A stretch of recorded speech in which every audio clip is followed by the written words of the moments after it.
ও মা, মা, মা, মা, মা, ও মা, শোনো না, ও মা। কি রে মুখ পুরি, সে কখন থেকে গা গা করে ম্যা ম্যা করে চেঁচাতে আসছিস? ভগবান রূপটা নাই দেয়নি, গলাটাও কি দেয়নি নাকি? দেখছিস তো বোনের শাড়ি ঠিক করে দিচ্ছি, গা গা করে চেঁচাচ্ছে। ও, আমি চেঁচাচ্ছিলাম, আসলে বুঝতে পারিনি মা। ওই আগের দিন মোড়ল মশাইয়ের বাড়ি গেলাম না, ওনার বউয়ের চিকিৎসা করাতে। তো আজকে মোড়ল মশাই অনেকগুলো টাকা দিয়েছে গো। ও গুণবতী, তুই টাকা এনেছিস? তা আগে বলবি তো। দে দে দে, টাকাটা দে তুই। হ্যাঁ মা, অনেকগুলো টাকা হয়েছে। নাও নাও নাও, টাকাটা নাও। কি রে গুণবতী, টাকা এনেছিস বলে কি ঘ্যাম দেখাচ্ছিস নাকি? ভাগ্যিস ভগবান তোকে ওই চিকিৎসা করার গুণটুকু দিয়েছিল, না হলে আমাদের কোনো কাজেই আসছিস না তুই। দে দে দে, টাকাটা আমায় দে, পুরো টাকাটা দিবি কিন্তু, 1 টাকা মেরে নিবি না। এমনিতেও গুণবতী তোর বিয়ে হবে না, তুই ওই সারা জীবন 2 পয়সার চিকিৎসা করেই টাকা ইনকাম করে যা। কি রে মুখ পুরি, দাঁড়িয়ে আছিস কেন? সকাল থেকে তো উনুনে হাঁড়িটাও পড়েনি, ওটাও কি আমি করব নাকি? না না মা, বললাম না সকাল সকাল উঠে ওই মোড়ল মশাইয়ের বাড়ি গেছিলাম, ওর জন্যই তো রান্নাটা করে যাওয়া হয়নি মা। মুখে মুখে চোপা করছে। ওরে, অন্য কোনো মা হলে তোকে জন্মের পর ফেলে দিয়ে আসতো, আমি ভালো বলে তোকে মানুষ করেছি। ওই মানুষটা তো তাড়াতাড়ি চলে গেল, আর তোকে একটা জঞ্জালকে আমার ঘাড়ে চাপিয়ে দিয়ে গেল। আমি এক্ষুনি গিয়ে রান্নাটা বসাচ্ছি মা, তুমি রাগ করো না। এই, সারাটা দিন শুধু ফাঁকি মারা। বলি, আমার জামা কাপড়গুলো কে ধোবেটা কে? নিজে অসুন্দর বলে আমিও কি জামা কাপড় পরবো না নাকি? মারে গুণবতী মা, মা গুণবতী মারে, শুনছিস? মারে, তুই সেদিন আমার চিকিৎসাটা করে দিয়েছিলিস না, সেটা যে কি ফল দিয়েছে তোকে কি বলবো। এখন আমি পুরো সুস্থ, তোর মতো হয়ে যেন ঘরে ঘরে হয়। তোর জন্য আমি সেদিন কি যে বাঁচা বেঁচে গেছি মা, তোকে কি বলবো। আর মা, আসার সময় বামুন মশাইয়ের সাথে দেখা হয়েছিল। উনি বললো তোর সাথে নাকি উনি দেখা করবে, তোকে নাকি নগদ কটা টাকা দেবে। উনার বলে নাকি তুই চিকিৎসা করেছিলিস। মা, সারা রাজ্যের মানুষের তুই চিকিৎসা করিস, আর অত কম পুঁজি কেন মা? তোকে অনেক আশীর্বাদ করি, তুই অনেক সুখী হবা।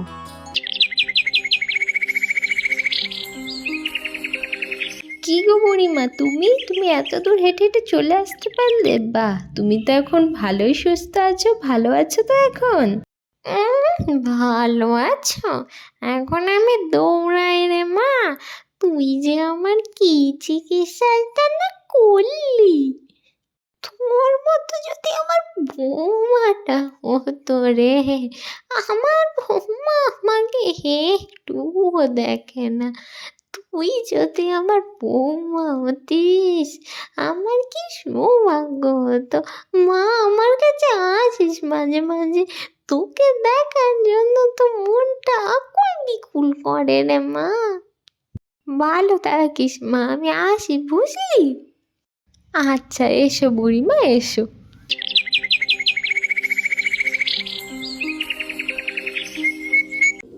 আমি কিচ্ছু জানি না তুমি ওই পাশের রাজ্যের রাজকন্যাকে বিয়ে করবে কিনা, হ্যাঁ কি না, সেটা আমাকে উত্তর দাও।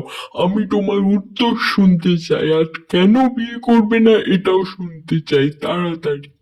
শহরে গিয়ে পড়াশোনা করে বেশভূষা পরে তুমি কি আমার মাথা কিনে নিয়েছো?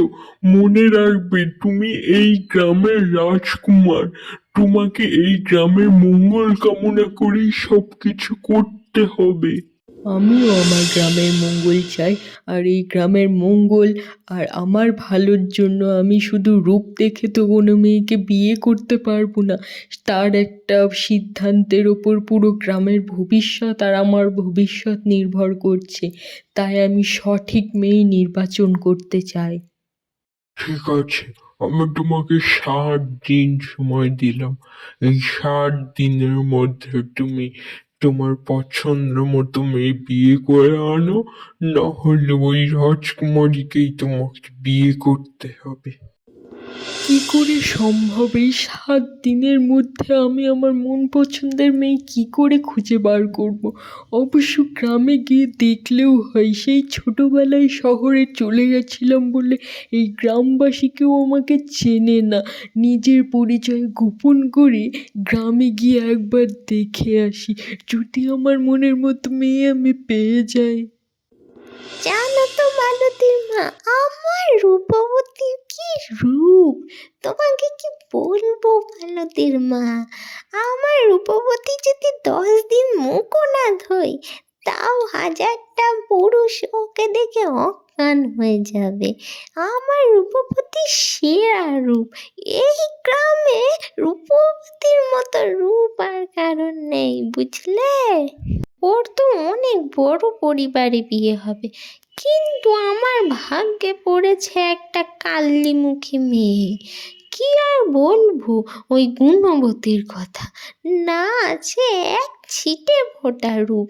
ওর যে কি করবো আমি ওকে নিয়ে, তোমাকে কি আর বলি। আচ্ছা, তুমি শুনেছ নাকি ওই সারা গ্রামে সবাই বলা বলি করছিল আর কি, রাজকুমার নাকি নিজের জন্য মেয়ে খুঁজছে। মানে আর কি রাজা রাজকুমারকে বলেছে যে নিজের জন্য 7 দিনের মধ্যে যেন একটা এই গ্রাম থেকে মেয়ে খুঁজে আনে, বুঝলে? কি বলছো কি? তাহলে তো আমার গুণবতীকে বিয়ে করবে রাজকুমার। এই গ্রামে তো আর ওর থেকে সুন্দর কেউ নেই। ওকে গিয়ে তাড়াতাড়ি বলি একটু সেজে গুজে থাকুক, রাজকুমার বলে কথা, দেখতে আসবে, নিয়ে যাবে, একটা সাজগোজেরও তো ব্যাপার আছে, রানী বলে কথা। আজকে একবার যাই গ্রামের দিকে, দেখি সবার সাথে কথা বলে টলে আসি, কি করা যায় একবার দেখেই আসি।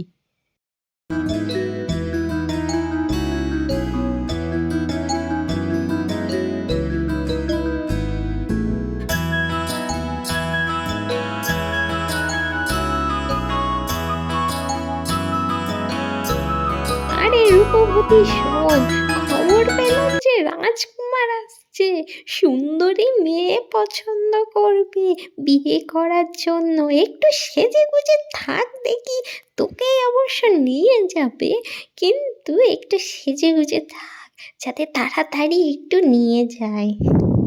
তাই নাকি মা? আমি রানী হতে পারবো? তুমি সত্যি বলছো মা?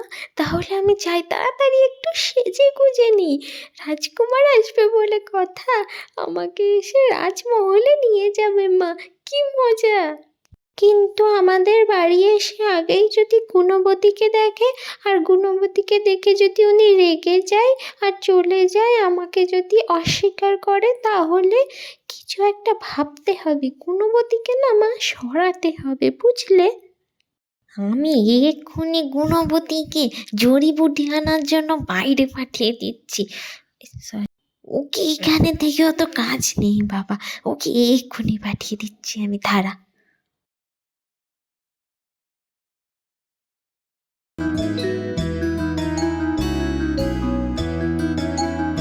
আরে ভগবান, জঙ্গলে এসে তো একটা ইঁদুর কেটে নিল। আরে বাবা রে, কি ব্যথা করছে, মাগো বাঁচাও কেউ আমাকে। আরে ওখানে একটা লোক চেঁচাচ্ছে বলে মনে হচ্ছে না, বিপদে পড়েছে মনে হয়, যাই গিয়ে দেখে আসি কি হয়েছে তার।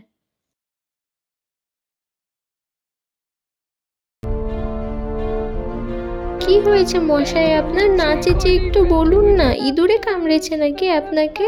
খুব ব্যথা করছে নাকি? দাঁড়ান তো মশাই, আমি জড়িবুটি নিয়ে আসছি, আপনি চিন্তা করবেন না, আপনার ব্যথা এক্ষুনি কমিয়ে দেবো আমি। আসলে আপনি কি শহর থেকে এসেছেন? আসলে কিছু মনে করবেন না, আপনার জামা কাপড় দেখে আর কি মনে হলো। কি বলুন তো, যখন কোনো বিপদে পড়বেন তখন মাথা ঠান্ডা রেখে উপায় ভাবতে হয়, বুঝলেন? দাঁড়ান দাঁড়ান, হয়ে গেছে, আমি এক্ষুনি আসছি, এক্ষুনি আপনার ব্যথা কমে যাবে।